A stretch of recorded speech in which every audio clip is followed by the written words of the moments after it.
Salam. Semoga Allah melimpahkan keselamatan serta rahmat-Nya padamu. Ini adalah bahasan analisa dan fakta bersama Lisman Sumarjani. Selamat mengikuti.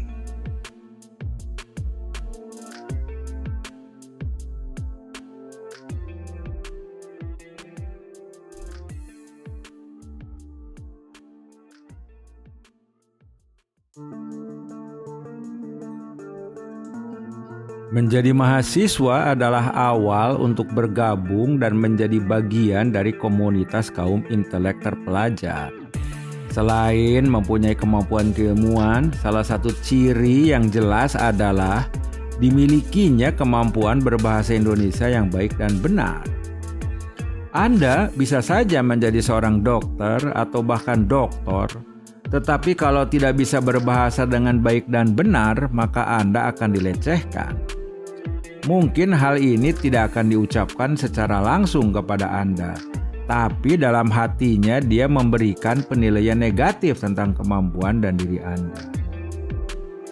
Kemampuan berbahasa menunjukkan siapa dan bagaimana diri kita yang sesungguhnya. Lagi pula, siapa yang akan menjaga dan memelihara bahasa Indonesia kalau bukan kita?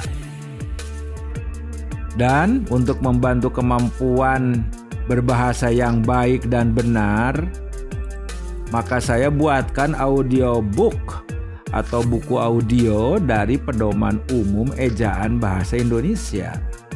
Semacam podcast tapi melalui kanal YouTube. Atau anggap saja video ini merupakan review atau ulasan tentang buku Pedoman Umum Ejaan Bahasa Indonesia dari Mendikbud RI. Jadi, jangan sampai lagi Anda membuat tulisan atau karya ilmiah dan tidak tahu kapan menulis huruf besar. Atau apakah imbuhan di itu ditulis bersatu atau terpisah. Malu mengaku intelek tapi kemampuan berbahasanya sangat minimal. Semoga video ini bermanfaat. Selamat mengikuti.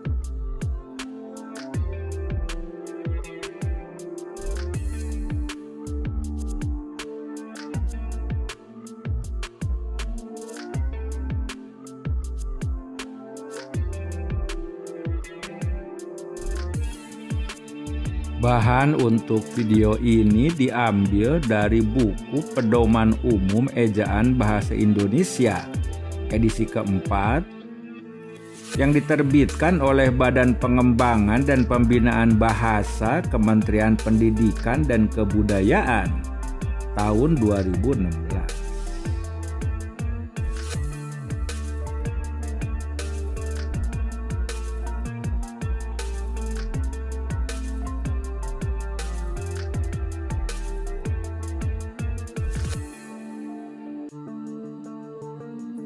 Buku ini mempunyai kata pengantar dari Kepala Badan Pengembangan dan Pembinaan Bahasa dari Profesor Dr. Dadang Sunendar MH.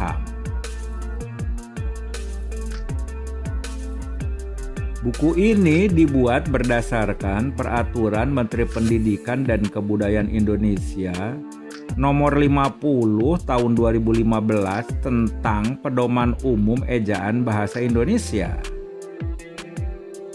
Setelah menimbang, mengingat, kemudian memutuskan, menetapkan. Pasal 1. Pedoman Umum Ejaan Bahasa Indonesia dipergunakan bagi instansi pemerintah, swasta, dan masyarakat dalam penggunaan bahasa Indonesia secara baik dan benar. 2. Pedoman Umum Ejaan Bahasa Indonesia sebagaimana dimaksud pada ayat 1 tercantum dalam lampiran yang merupakan bagian tidak terpisahkan dari peraturan menteri ini. Ditetapkan di Jakarta pada tanggal 26 November 2015, Menteri Pendidikan dan Kebudayaan RI tertanda Anies Baswedan.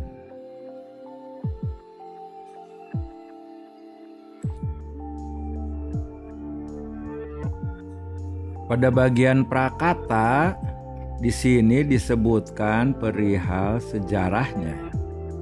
Ditinjau dari sejarah penyusunannya sejak peraturan ejaan bahasa Melayu dengan huruf Latin ditetapkan pada tahun 1901 berdasarkan rancangan dari Van Ophuijsen dengan bantuan Engku Nawawi gelar Sultan Makmur dan Muhammad Taib Sultan Ibrahim, telah dilakukan penyempurnaan ejaan dalam berbagai nama dan bentuk.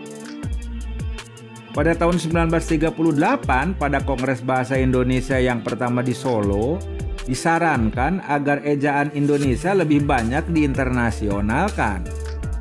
Pada tahun 1947, Suwandi, Menteri Pengajaran, Pendidikan dan Kebudayaan, menetapkan bahwa perubahan ejaan bahasa Indonesia dengan maksud membuat ejaan yang berlaku menjadi lebih sederhana.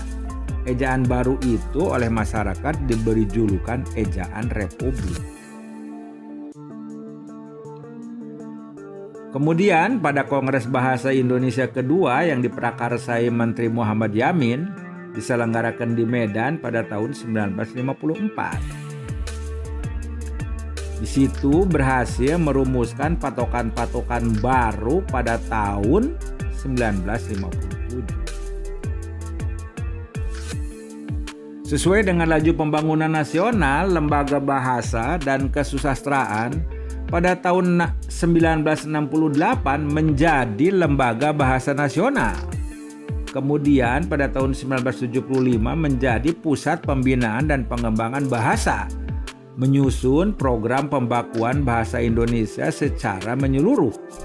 Di dalam hubungan ini, Panitia Ejaan Bahasa Indonesia, Departemen Pendidikan dan Kebudayaan yang disahkan oleh Menteri Pendidikan dan Kebudayaan Sarino Mangunpranoto sejak tahun 1966 dalam surat keputusannya menyusun konsep yang ditanggapi dan dikaji oleh kalangan luas di seluruh tanah air selama beberapa tahun. Setelah rancangan itu akhirnya dilengkapi di dalam Seminar Bahasa Indonesia di Puncak pada tahun 1972 dan diperkenalkan secara luas oleh sebuah panitia yang ditetapkan dengan keputusan Menteri Pendidikan dan Kebudayaan. Maka pada hari proklamasi kemerdekaan tahun itu, tahun 1972, diresmikanlah aturan ejaan yang baru berdasarkan keputusan Presiden nomor 57 tahun 1972 dengan nama ejaan yang disempurnakan.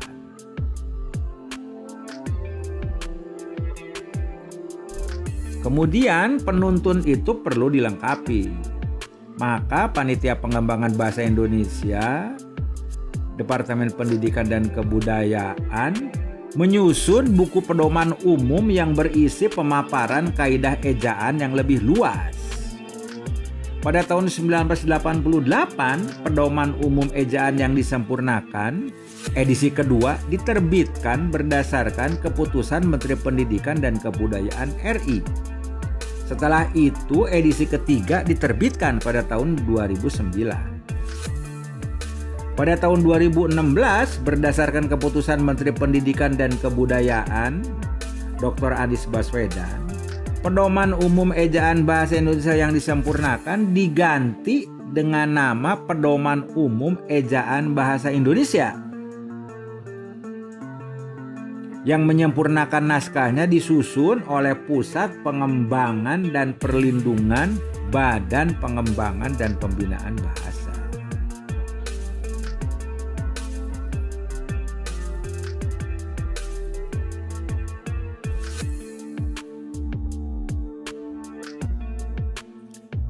Ini adalah daftar isi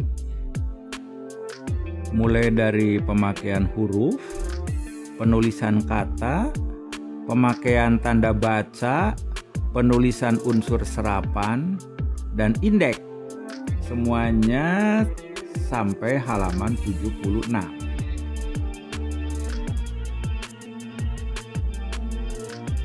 Pemakaian huruf A. Huruf abjad.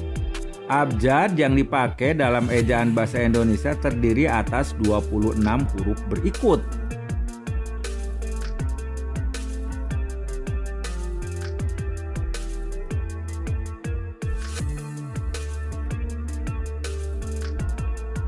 Kemudian B, huruf vokal.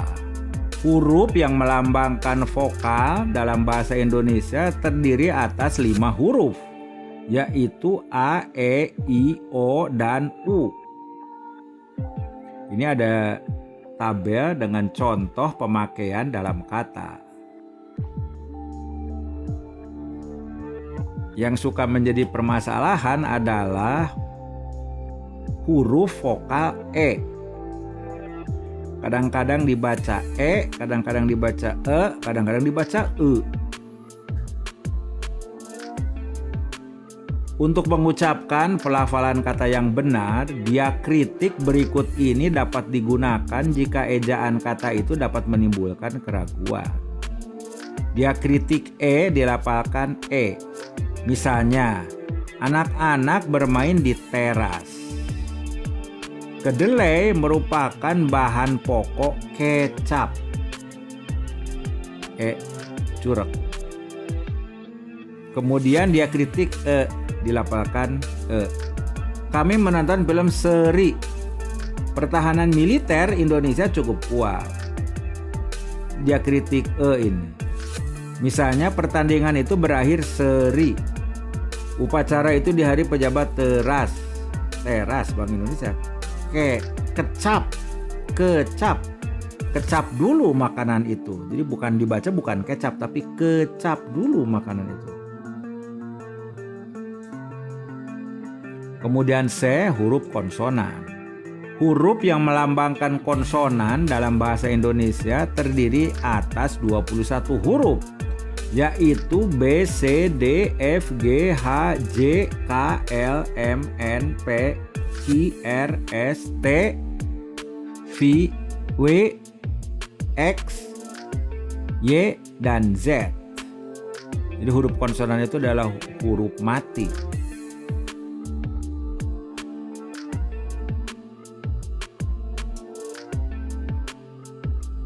Ini ada tabelnya, ada huruf konsonan B, contoh pemakaian dalam kata, posisi awal bahasa, posisi tengah sebut, posisi akhir adab. Huruf konsonan C, posisi awal cakap, posisi tengah kaca. Terus sampai D, F, G, H, J, K, L, M, N. Misalnya untuk huruf konsonan N, posisi awal nama, posisi tengah tanah, posisi akhir daun.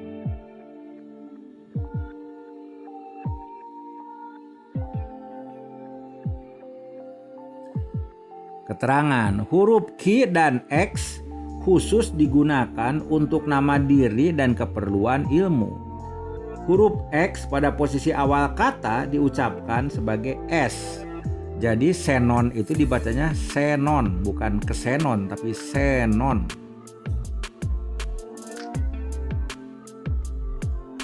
D, huruf diftong. Dalam bahasa Indonesia terdapat 4 diftong yang dilambangkan dengan gabungan huruf vokal I, AU, E, dan OI. Huruf diftong I. Contoh pemakaian dalam kata, posisi awal aileron, posisi tengah balai irung, posisi akhir pandai. Huruf diftong AU, posisi awal autodidak, posisi tengah taufik, posisi akhir harimau. E, posisi awal eigendom, posisi tengah geyser, posisi akhir survei. Oi, posisi tengah boykot, posisi akhir amboy. Gabungan huruf konsonan. Gabungan huruf konsonan KH, NG, NY, dan SY masing-masing melambangkan satu bunyi konsonan. gabungan huruf konsonan KH. Posisi awal khusus, posisi tengah akhir, posisi akhir tarikh. NG, posisi awal ngare, posisi tengah bangun, posisi akhir senang. F, huruf kapital. Huruf kapital dipakai sebagai huruf pertama pada awal kalimat. Misalnya, apa maksudnya? Dia membaca buku. Kita harus bekerja keras. Pekerjaan itu akan selesai dalam 1 jam. Jadi huruf besar atau huruf kapital dipakai sebagai huruf pertama pada awal kalimat. Ya kan, lihat contoh di atas. 2. Huruf kapital dipakai sebagai huruf pertama unsur nama orang termasuk julukan. Misalnya Amir Hamzah, A-nya besar, H-nya besar. Dewi Sartika, D-nya besar, S-nya besar. Kemudian Jenderal Kancil, J-nya besar, K-nya besar.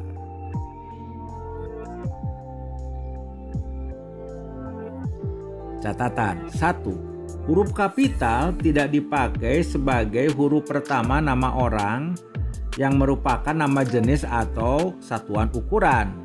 Misalnya ikan mujair, I-nya kecil, M-nya kecil.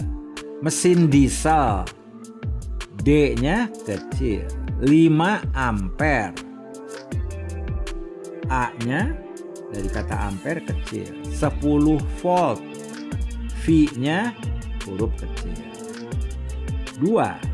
Huruf kapital tidak dipakai untuk menuliskan huruf pertama kata yang bermakna anak dari, seperti bin, binti, boru, dan van, atau huruf pertama kata tugas. Misalnya Abdul Rahman bin Zaini. B di kata bin tidak pakai huruf kapital. Siti Fatimah binti Salim. Indani Boru Sitanggang. Charles Adrian Van Ophuijsen.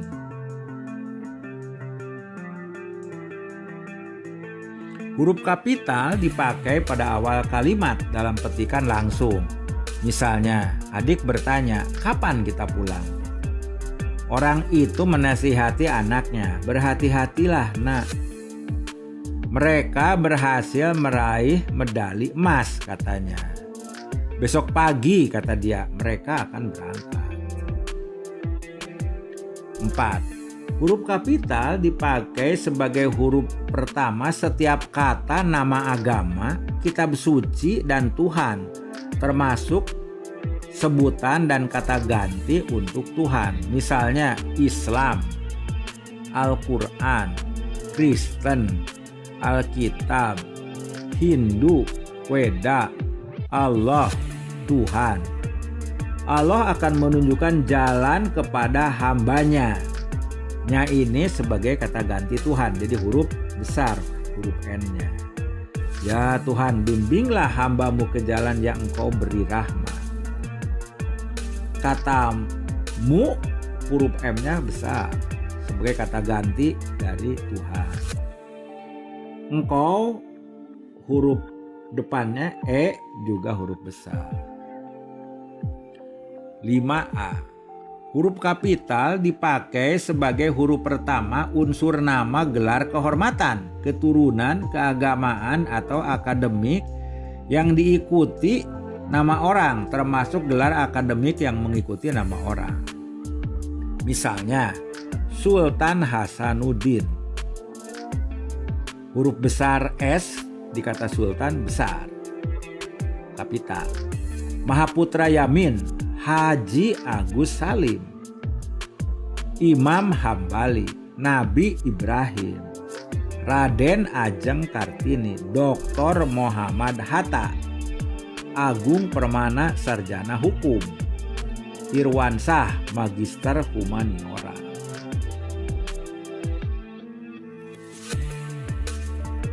B. Huruf kapital dipakai sebagai huruf pertama unsur nama, gelar kehormatan, keturunan, profesi, serta nama jabatan dan kepangkatan yang dipakai sebagai sapaan. Misalnya, selamat datang yang mulia. Semoga berbahagia Sultan. Terima kasih Kiai. Selamat pagi dokter. 6. Huruf kapital dipakai sebagai huruf pertama unsur nama jabatan dan pangkat yang diikuti nama orang atau yang dipakai sebagai pengganti nama orang tertentu, nama instansi atau nama tempat. Misalnya, Wakil Presiden Adam Malik, Perdana Menteri Nehru. Perdana Menteri itu kan jabatan atau pangkat, maka dia huruf pertamanya adalah huruf pertama. Profesor Supomo, Laksamana Muda Udara Hussein Sastra Negara, Proklamator Republik Indonesia, Sekretaris Jenderal Kementerian Pendidikan dan Kebudayaan. Sekretaris Jenderal itu jabatan atau pangkat, sehingga huruf depannya adalah kapital. 7.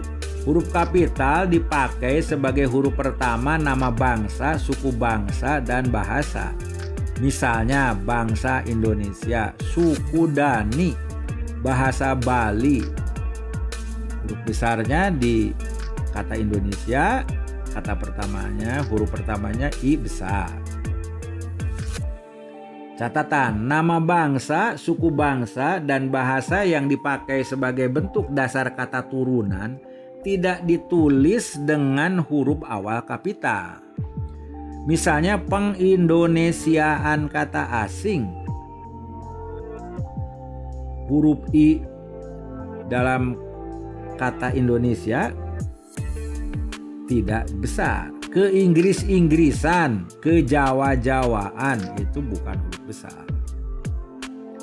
8. A. Huruf kapital dipakai huruf pertama nama tahun, bulan, hari, dan hari besar atau hari raya. Misalnya tahun Hijriyah, bulan Agustus, tarikh Masehi, hari Galungan, hari Lebaran, hari Natal.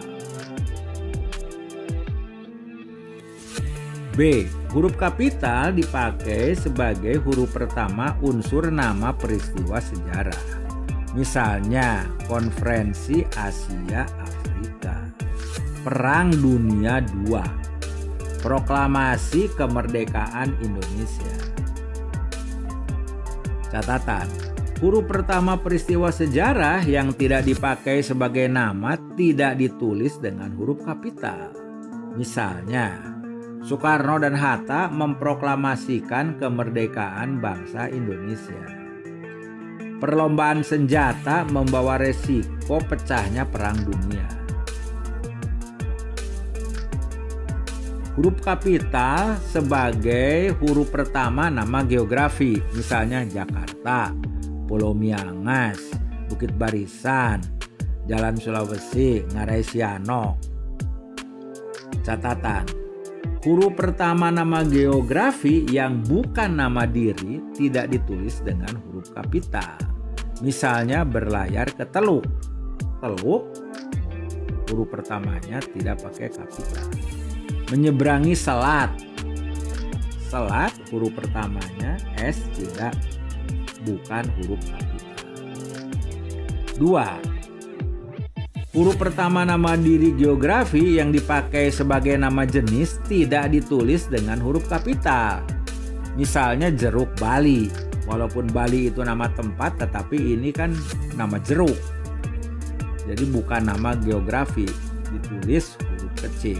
Kacang Bogor, nangka Belanda, petai Cina, itu bukan nama geografi, jadi huruf kecil.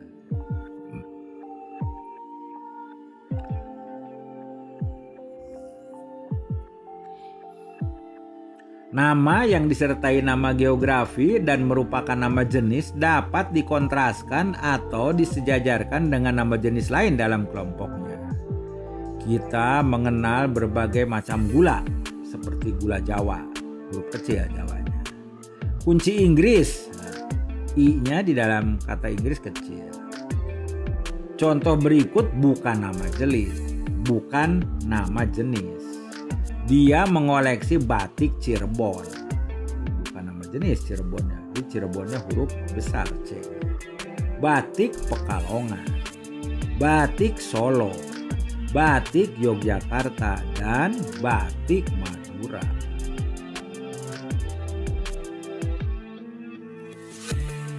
Selain film Hong Kong juga akan diputar film India, film Korea, dan film Jepang. Nah, itu huruf besar itu awalan kata tersebut. 10. Huruf kapital dipakai sebagai huruf pertama semua kata, termasuk semua unsur bentuk ulang sempurna dalam nama negara, lembaga, badan, organisasi, atau dokumen, kecuali kata tugas seperti di, ke, dari, dan, yang, dan, untuk. Misalnya Republik Indonesia, Majelis Permusyawaratan Rakyat Republik Indonesia, Ikatan Ahli Kesehatan Masyarakat Indonesia.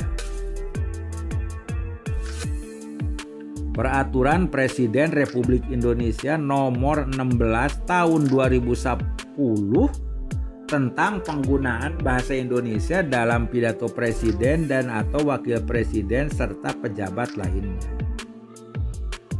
11. Huruf kapital dipakai sebagai huruf pertama setiap kata, termasuk unsur kata ulang sempurna, di dalam judul buku, karangan, artikel, dan makalah, serta nama majalah dan surat kabar, kecuali kata tugas seperti di, ke, dari, dan, yang, dan, untuk, yang tidak terletak pada posisi awal. Misalnya, saya telah membaca buku dari Ave Maria ke jalan lain ke Roma. Tulisan itu dimuat dalam majalah Bahasa dan Sastra. Dia agen surat kabar Sinar Pembangunan. Huruf kapital dipakai 12. Huruf kapital dipakai sebagai huruf pertama unsur singkatan nama gelar, pangkat, atau sapaan. Misalnya SH Sarjana Hukum, SKM Sarjana Kesehatan Masyarakat, SS Sarjana Sastra, MA Master of Arts. 13. Huruf kapital dipakai sebagai huruf pertama kata penunjuk hubungan kekerabatan seperti bapak, ibu, kakak, adik, dan paman, serta kata atau ungkapan lain yang dipakai dalam penyapaan atau pengacuan. Misalnya, kapan bapak berangkat? Tanya Hasan. Dendi bertanya, itu apa, Bu? Silahkan duduk, Dik. Jadi di sini itu dipakai dalam penyapaan atau pengacuan.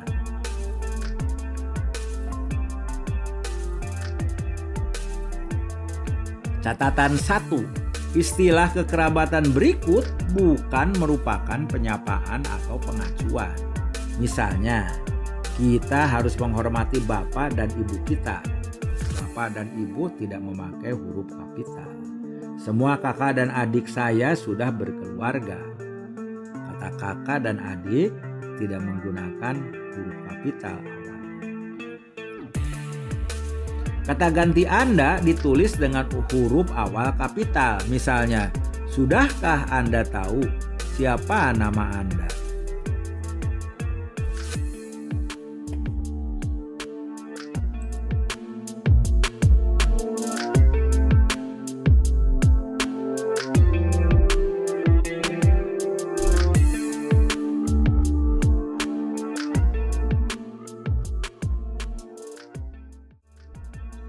Sampai jumpa di sesi selanjutnya. Kami hadir mingguan secara rutin. Silahkan subscribe agar Anda tidak ketinggalan dari analisa dan fakta bersama saya, Lisman Sumarjani. Salam.